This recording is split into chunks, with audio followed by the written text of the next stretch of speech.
అందరికీ నమస్కారం అండి.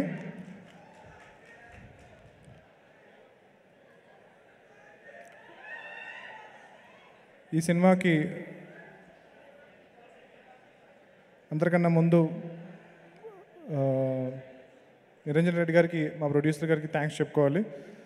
ఆ రోజు ఆయన నన్ను నమ్మి ఈ సినిమాని చేయమని ముందుకి ఎప్పుడైతే ప్రోత్సహించారో ఆ రోజు నుంచి ఈ రోజు వరకు is given unparalleled support, and I'm really lucky and fortunate to have met you, sir. ప్రతి డైరెక్టర్కి ఇలాంటి ఒక ప్రొడ్యూసర్ దొరకాలని కోరుకుంటున్నాను. సినిమా తీయడం అంటే ఒక పెద్ద యుద్ధమేనండి. మనకి మేకింగ్ వీడియోలో చూపిస్తారు కదా, అలాగా ఫన్ స్టఫ్ ఏ ఉండదు. So lot of effort, lot of journey, lot of fight. So almost ఒక వార్ లాంటిది ఒక సినిమా తీయడం అంటే.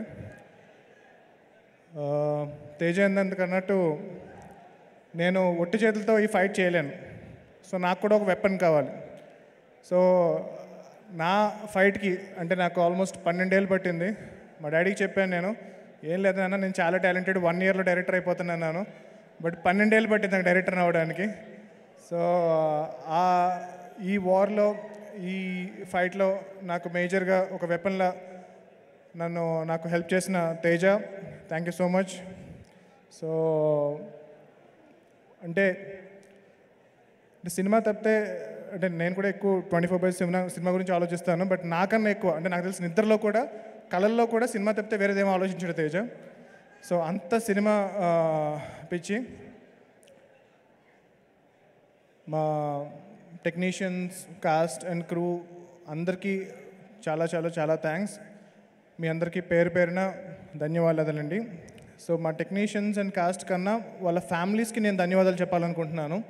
అంటే సినిమా అంటే ఇట్స్ నాట్ అంటే వీళ్ళే కాదండి, బట్ మనకి ఎవరైతే ముందు కనిపిస్తారో టెక్నీషియన్స్, వీళ్ళ పేర్లు క్రెడిట్స్ వేస్తూ ఉంటాం కదా. సో వాళ్ళకన్నా మోర్ ఇంపార్టెంట్ వాళ్ళ ఫ్యామిలీస్ అనమాట. ఎందుకు అంటే it's not easy to support someone who works in cinema.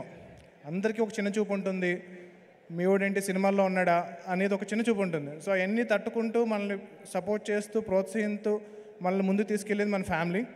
So may it be your parents, your wife, your sister, ప్రతి ఒక్కళ్ళు, మా సినిమాకి పనిచేస్తున్న ప్రతి ఒక్కళ్ళు, టెక్నీషియన్ అండ్ కాస్ట్, వాళ్ళ ఫ్యామిలీస్కి thank you so much.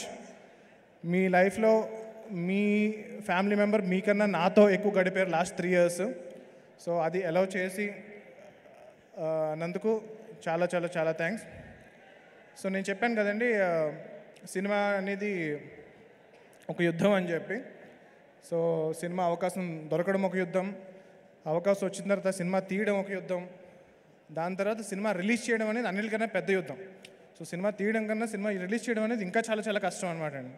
So మా సినిమాలో ఒక డైలాగ్ ఉంటుంది.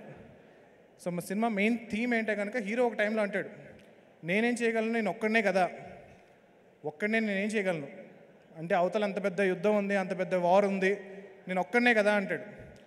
అప్పుడు ఒక క్యారెక్టర్ చెప్తుంది, సో ఒక్కడవే కాదు, సో ధర్మం కోసం నిలబడిన ప్రతి ఒక్కడి వెనుక హనుమంతుడు ఉంటాడు. సో ఎప్పుడు ఎవరన్నా కానీ, మా సినిమా మెయిన్ థీమ్ అది. మీరు కనుక ధర్మం కోసం పోరాడితే కనుక, మీరు నమ్మిన దానికోసం, ఒక రైటియస్నెస్ కోసం ఫైట్ చేస్తే, మీరు ఎప్పుడు ఒక్కరు కాదు, మీ వెనకాల ఆ హనుమంతుల వారు ఎప్పుడు ఉంటారు. అలా మా సినిమాకి వచ్చిన హనుమంతుల వారు మా మెగాస్టార్ చిరంజీవి గారు.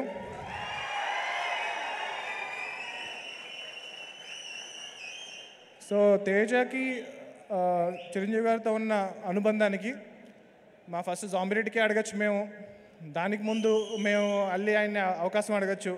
బట్ ఎప్పుడు మేము అంత అర్హులం అని చెప్పి మేము ఎప్పుడు feel అవ్వలేము.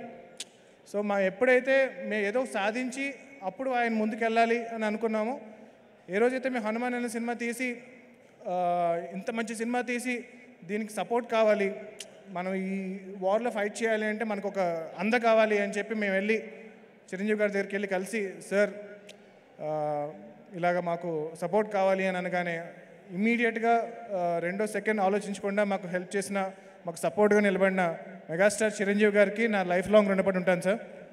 Thank you so much.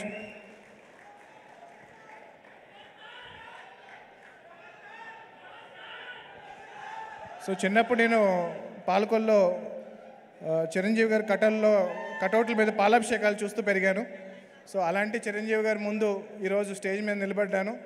So నేను స్టేజ్ మీద ఉన్నా సరే నాకు ఇంకా చిరంజీవి గారు అంతే హైట్లో కనిపిస్తున్నారు. ఎప్పుడు చిరంజీవి గారు నేను అలా కింద నుంచి చూడడం, ఆ మెస్మరైజ్ అయిపోవడం అనేది it's a moment that I will never forget. So అందరికీ చాలా థ్యాంక్స్ అండి. సో హనుమాన్ ఫిల్మ్ వచ్చేటప్పటికి ఇట్స్ సూపర్ హీరో ఫిల్మ్. మనం చాలా సోషల్ ఫ్యాంటసీ సినిమా చూసుంటాం. మనకి అన్నిటికన్నా దగ్గర రెఫరెన్స్ అంటే కనుక జగదేక్ వీరుడు అతిలోక సుందరి చూసాం చిరంజీవి గారిది. సో ఒక ఫ్యాంటసీ ఫిల్మ్.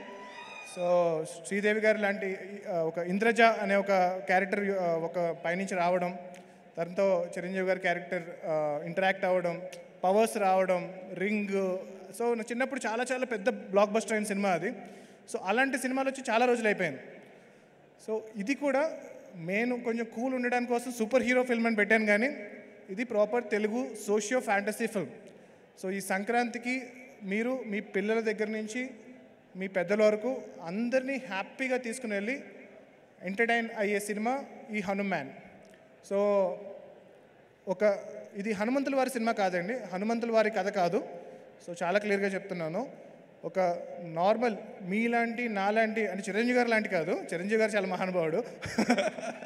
సో మీలాంటి నాలాంటి ఒక నార్మల్ పర్సన్కి శక్తులు వస్తే అతను ఏం చేయగలుగుతాడు, ఒక ధర్మం కోసం ఎలా పోరాడతాడు అనే కథ ఇది. చాలా ఎంటర్టైనింగ్గా చెప్పాం. ఈ సంక్రాంతికి తప్పనిసరిగా మీ ఫ్యామిలీ అందరూ వచ్చి థియేటర్కి సినిమా చూడండి, చాలా ఎంజాయ్ చేస్తారు. And thank you so much for coming here sir. I'm really grateful to be standing on the stage and talking in front of you. ఒక్కసారి జై శ్రీరామ్, జై హనుమాన్.